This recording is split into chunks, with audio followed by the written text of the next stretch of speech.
He said, if you look at history in just about every area of church life and the life of God's people, it's kind of followed a very interesting pattern. The first generation fights to discover and establish the truth.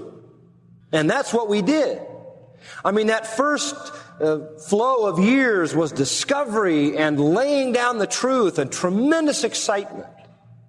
And then he said the second generation fights to maintain the truth and proclaim the truth. And we've seen that, where we've put it down in books and on tapes, and we've started sending out men to preach it somewhere else, and drawing people here and teaching them and sending them, and working with pastors, and we've started to want to maintain the truth and proclaim the truth. And then he said the third generation could care less. Since they weren't a part of the fight on either front, they really don't have anything at stake. They tend to take it for granted. Boy, that scares me. That really scares me.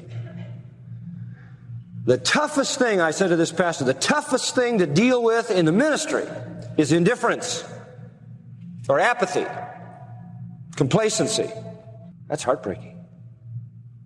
And to think that we could produce a generation of people who weren't ever a part of the struggle and had just take it all for granted, just walk in and pile up and sort of sit on the outside perimeter and say, well, it's all here, folks. We just take it for granted. It'll always be here. Since they didn't know what the price was, they can't even taste the sweet taste of victory.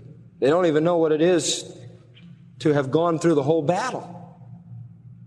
I mean, you only have one shot at life.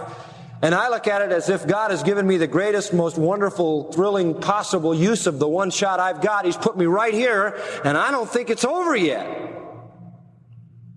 But the thing that I fear is that folks who weren't a part of the process of building and the process of fighting and discovering and laying it all down and getting it all moving are going to come here and not be able to appreciate what it is that God has done.